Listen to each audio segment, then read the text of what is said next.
Our world is in peril.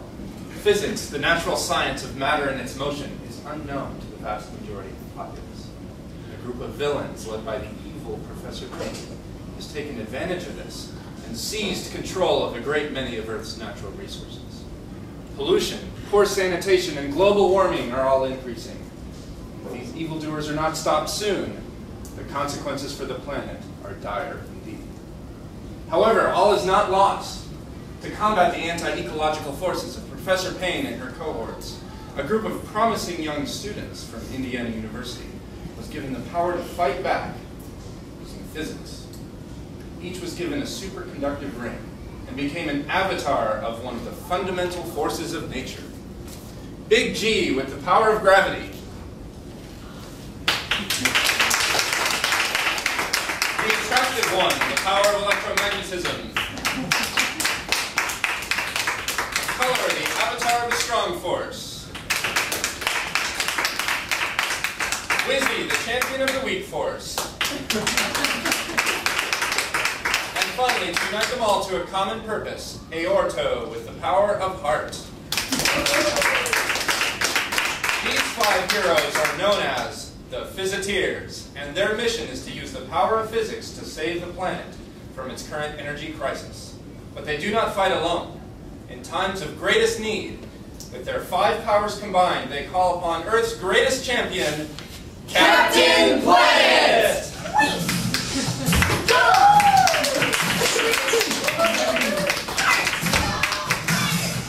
Powers combined, I am Captain Planet!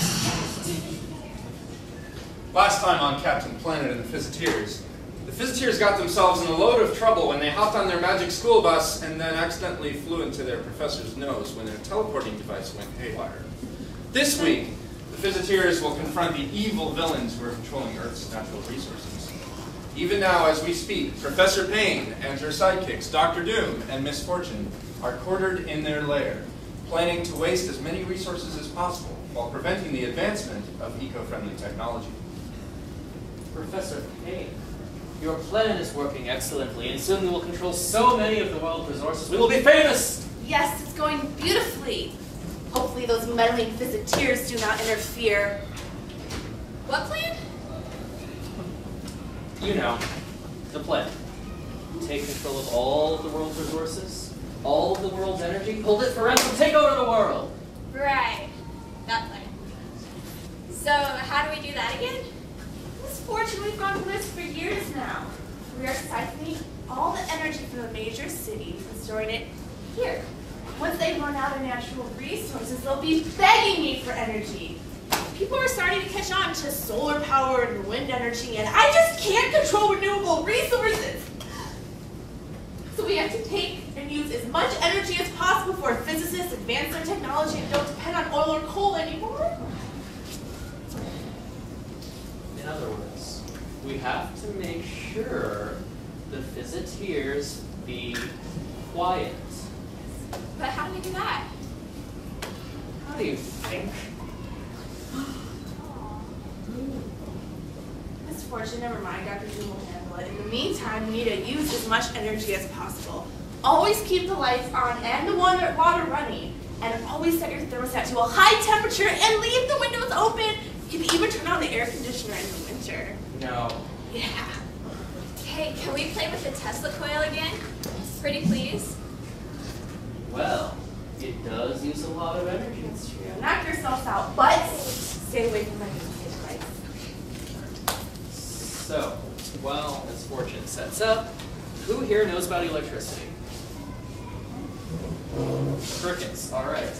So that's the point of the electricity slide. All right. Electricity is made up of little things called electrons that flow through wires, right? I mean, we hook wires up to things like light bulbs, and they turn on if we flip the switch. So electricity goes through the light bulbs, turns them on. Pretty straightforward. Makes everything electric run. Electricity likes to stay inside of wires, right? I mean, that's why we use wires. They're made of metal. Those are called conductors. Anything that goes through, or anything that electricity goes through is called a conductor. So sometimes you have a whole lot of electricity. It will go through even things that aren't conductors, things that aren't wires. if it gets a whole lot right there and it wants to go somewhere, it'll go, whether there's a wire or not. And we call that lightning. It's really fun stuff, but really dangerous. So what we do here is we take, normally we don't have lightning everywhere, right? Even though it's in the sky. That's because there's not much electricity up there. But when you have a lot, there's a whole lot there. It's got a whole lot of energy, and it can go zoom, or actually boom, I guess, right through to the ground where it wants to be. So we're going to do a similar thing right here. Essentially what this does is we take a whole bunch of electricity, we put it right here, and it wants to go to the nearest place where it wants to be. Electricity wants to be in wire, so it'll go to these wires right here. I believe that's it. Now the main thing is, this is very dangerous. This great big cable here is to keep us from, getting shocked. And she's not got it plugged in yet, so don't try this at home. I'm going to be standing back. All right, we're good. So, since Miss Fortune's got the position of honor, if you will, she can zap.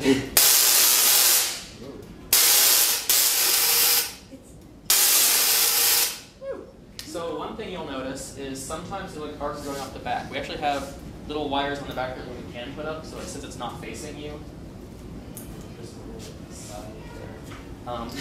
Because it's not facing you, we can go ahead and just let that arc in the air like it wants to. That's just a cool thing. So anyway, there is one other thing that happens that's really neat. You can please unplug that before I step anywhere near it. I don't like being shocked by lightning. We have here ordinary fluorescent tubes. I trust no one wants to inspect them, right? So when you have a bunch of electricity going through the air like that, it creates what's called an electric field. Because electricity is made of little electrons jiggling through wires. And it's so much electricity that it goes even through the air, and it jiggles electrons everywhere, even inside of light bulbs that are not connected to wires, it's going through the air. So if we turn that on and hold this light bulb nearby, because the electricity is jiggling through the air, it'll jiggle the electricity inside of here, and it'll turn on. So let's hope this works.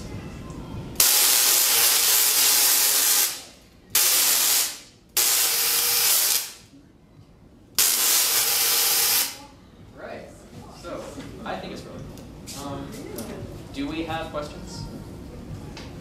Cool. All right, time for us to get back to work now. Oh, I like lightning.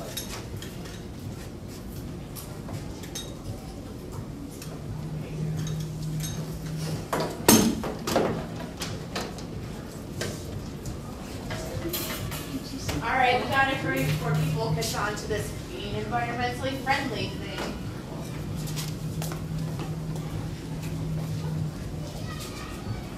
Meanwhile, back at the Indiana University Physics Building, the Phisciteers are playing around in the lab working on a new demonstration for the science fair. They are aware of the villain's existence, but do not yet realize the magnitude of the threat they pose, nor the severe implications for the planet if they are not stopped.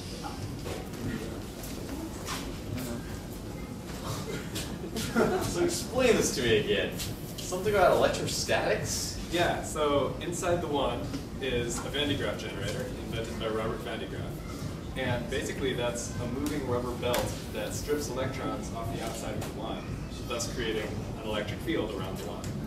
When the mylar strip and the wand are touching at the beginning, electrons get stripped off both and they become oppositely charged, allowing them to repel like two magnets do when you hold them north to north or south to south.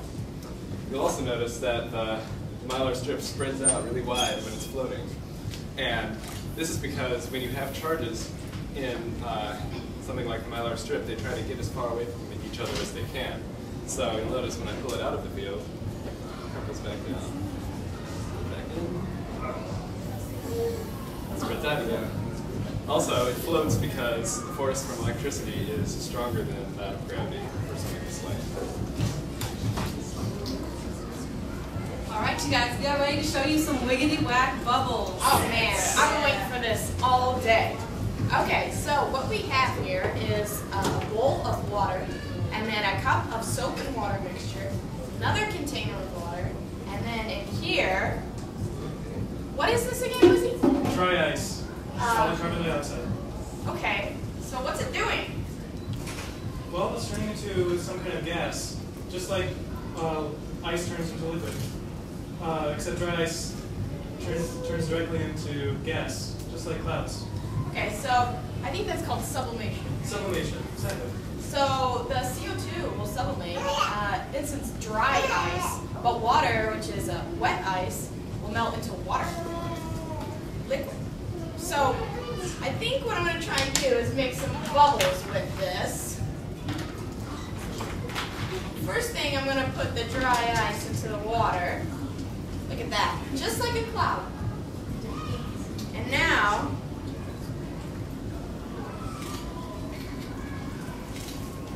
I put some soap on the end of this, and I'm going to force the gas to go through the tube and blow a bubble. Look at that! It's just like a normal bubble, but instead of having air in it, it has this gas, carbon dioxide. How come they don't float?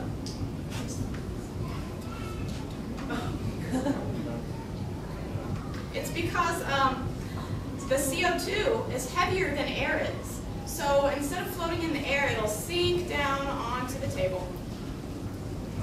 These are pretty cool, huh? Definitely. Want to try my hand? Sure. How about I put a bubble on his hand? Look at that.